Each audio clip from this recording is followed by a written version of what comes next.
What's going on, everybody? It's Durka of Whataweeb, here with something a little new. A Genshin Impact video detailing kind of how stats work and some information that the game might not give you that will be really helpful for you to know because it was helpful for me to know and learn and test. Me and a friend of mine, Toki, shout out to Toki, doesn't have anything to plug, so just shout out to my boy Toki. We're manually testing like a lot of different things, just checking how things kind of work, and we wanted to share the information we kind of found and just how the stats overall just work together in this game with different scenarios, etc. I do want to start that saying checking out Genshin.gg will help you get more details on specific characters' kits and what they scale off of, stuff like that. So let's just jump into it here. Here you see my official. These are her current stats. Nothing to write home about. Level 44, not even level 50. But you know, her stat total doesn't really matter too much right now. It's really about what they mean. So first, we're gonna click details. You know, I want to say that the stats are also, the ones that are here are all based on your current party composition. So if something's giving a boost in that party, you'll also see that, like 2 fire units, for example. It's also why I'm using official. Should not have anybody else affecting her stats from the party. But to it, let's get to it. So first stat is obviously HP. It's pretty straightforward. It's your base health. You know, if a hit does 3,000 damage and you have 5,000 health, you'll survive it. It's not super complicated. The one thing to note is that healers and other units may also scale off of HP, like their heals, etc. So this would be a stat you would want to build on those healers. People like Barbara, people like Bennett's healing part of his ult would benefit greatly from their HP. They take a percentage of their HP and get that added to their heals. You can get a whole list of people and specific characters you're looking at and see what they scale off of on Genshin.gg. It'd take me forever to go through all of them. And as a high level, you'll see white numbers and green numbers here. White numbers are pretty much your base stat, while the green numbers are bonuses added from artifacts and stuff like that. There's any bonuses that are added to your kit. So HP, attack, defense, depending on what you have, the base stat of that is your character. But moving on to attack, it seems kind of obvious what attack is, but you should spend a little bit of time just going into what's important about attack. So the white stat here is the base attack, which is only from your weapon and your actual character's attack stat. Anything in green, the additions in green, are everything you get from artifacts and percentage increases, stuff like that. Why is this important? Well, some skills are actually scaled off of the base attack of your character. Bennett, for example, I'm going to be speaking about Bennett because I'm using him a lot. Bennett, for example, he has his ult. His ult has a damage bonus on it, and that's based off a percentage of his, base attack. It's pretty strong because of that. But any attack modifiers on that would not pretty much add anything to it other than the weapon and the character's base stat. So you wouldn't run percent attack on him. Other skills in the game may also be based off of base attack. So that's why I wanted to call attention to it just here. And so it's important to understand which skills actually scale off of base and which skills are off of total, just as a high level. But then there's defense. So defense is just tank based stat. It's the increase of tankiness, survivability, etc. It's very straightforward. It's just it's just your defense stat. We're still doing some testing on it. I don't like how complicated it is, but from the looks of it right now, at the point that at least I'm at in the game, adventure rank 29, 28, 29, defense is not as important as HP. So defense is just a flat stat that will help you just tank damage and pretty much mitigate damage from attacks. Pretty much straightforward. Those 3 stats are pretty much common in a lot of the games, right?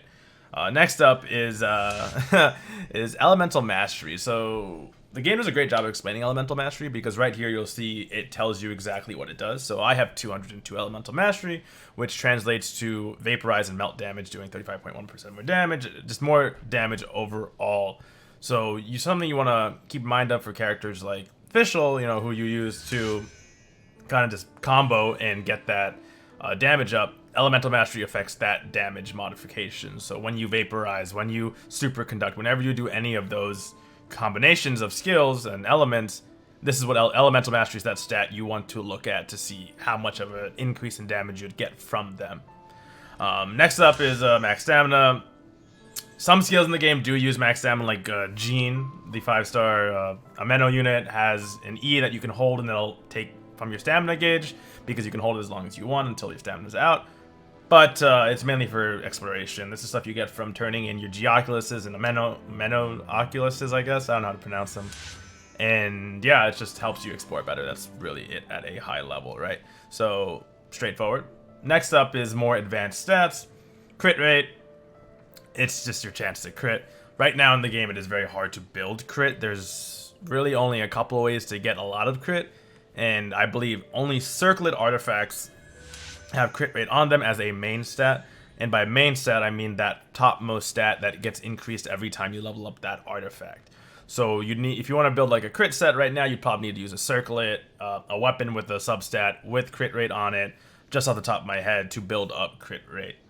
Another thing is really just crit damage is, well, crit damage is the amount of damage you do when you crit. So by default, I believe it's about 50%.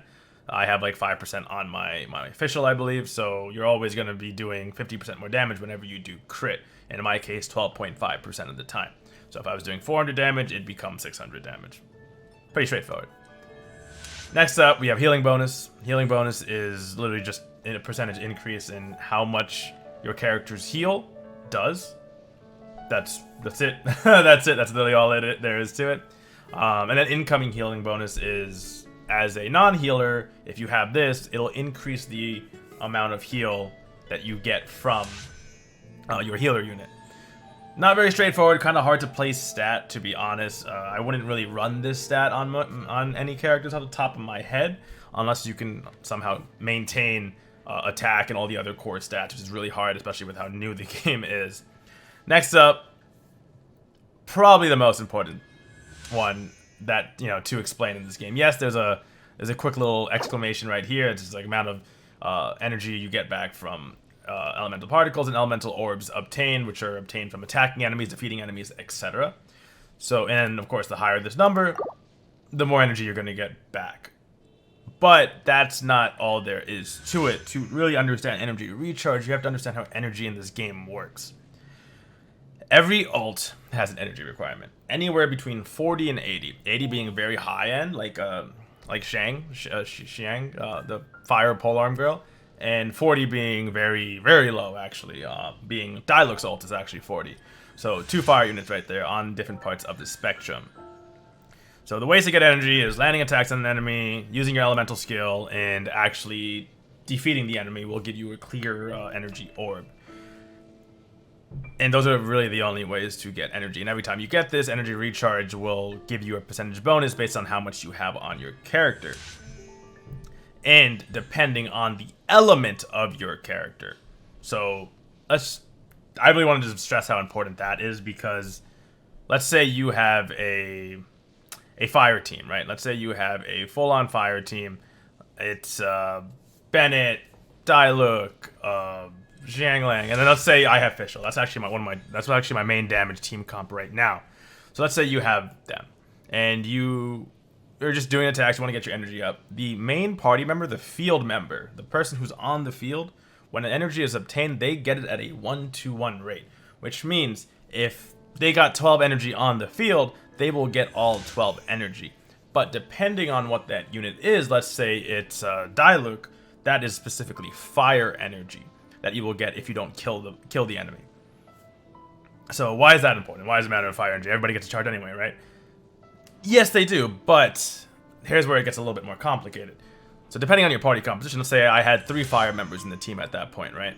So Diluc got 12, and then Bennett will get actually 6, and so will Xiang, I'm going to say her name wrong constantly, will get 6 energy of that. So it's a 50% reduction for characters of the same element.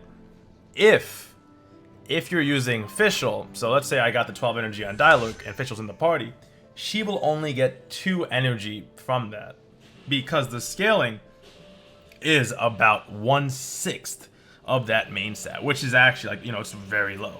So it's very important to keep in mind, like when you're making teams and stuff like that, that party members of the same element will get half of what the current main party member, field party member is, but party members of different elements will get about 1/6 of the field member. This is assuming everybody has 100% recharge, right? Just to keep things baseline. But that is very important to know and very important to just discuss, because the game doesn't tell you that anywhere. You know, a fire unit will cause fire energy to be obtained, an electro unit will cause electric energy to be obtained, yada yada yada. I don't want to make it super complicated, but at a high level, that is what it is. So in essence, if I'm using Xiang the entire time, she needs an 80 energy cost. She's from 0. By the time she has her energy, like, you know, her ult full, Diluc will also have his ult full because he's 40 cost and he's getting half of the energy sheet of that you know, what she would have gotten.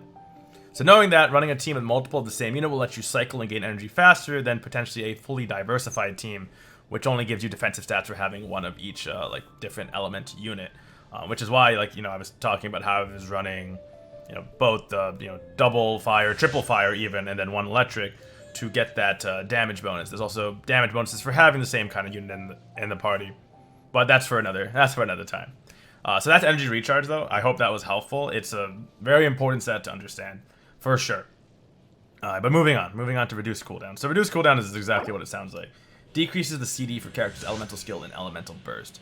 The higher the value, the shorter the cooldown. This is not very important of a stat unless you have a lot of energy recharge, because having a lot of energy recharge means that you'll be able to cycle quicker, and you know, you don't want to have it so that you reduce the cooldown, but your skill's not even up, so it doesn't even matter. Your ult's not, you know, your ult doesn't even matter. So a very niche kind of thing. I'm sure that people with like super OP gear would be able to make this work really well. I actually haven't seen a reduced cooldown boosting item yet, so I'm not sure where that comes from just yet. Same goes for powerful shield. I have not seen an item that boosted it just yet, but certain skills and items in the game can give you a shield. Think of Noelle's E, for example. We all have Noelle, right? It's just an increase in how much damage the shield can absorb before being dispelled, before being removed, whatever you want to call it. Right here, as you see. So those bottom two are complicated ones, but they're not very important to the overall gameplay mechanic of the game. But yeah, so moving on, we have, you know, elemental damage, elemental type, etc. And this, in essence, is just how much more damage you do with Pyro, Hydro, Dendro, Electro, whatever it may be. So I'm Fischl, I'm an Electro unit. I want to do more Electro damage because I'll always be putting Electro on people with Oz, with the bird, etc. So in this case, I would want some Electro damage bonus here, being right now it is at 0%. It's kind of hard to get that as a stat. I believe the Goblet is the only one you can get elemental damage on, so you got to win the lottery there. But regardless, so that's kind of how that works. It's just a percentage increase in the damage bonus increase based on the element of choice here. And then the resistance is a percentage increase in pretty much how much damage lessens the damage you take from that element, in essence. So building that will make you more tanky to a specific element. Maybe in the future when we have more targeted raids, that would make more sense. Physical really works the same way. Physical damage bonus is how much more physical damage you do, percentage-wise. And physical resistance, how much less damage you take from physical. So yeah, it's I didn't want to make this video too long. I just want to do a quick little guide. I know there's a lot of guides out there, but I just wanted to talk about the stats from my own findings, based on my own research, testing things with my characters, etc.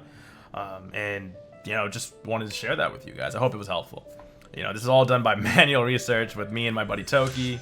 So correct me if you guys have any more information, any more testing from your end that may, you know, refute some of my claims. I'm more than happy to talk about it and understand that. And if you have any questions on this or on stats in general, feel free to join the Discord. It's linked in the description below. We have a Genshin channel. Feel free to ask any questions in there. I'll be happy to help any way I could. I'm still learning myself, so I just want to put that out there. And, you know, if this video did help you guys out, remember to hit that like button and subscribe if you want. And I hope to see you guys in another Genshin video. Probably going to show a really high damaging team comp of, you know, I'll leave it there, that I've been using recently that's been really fun. But yeah, this has been Durka, Whataweeb, and Sayonara.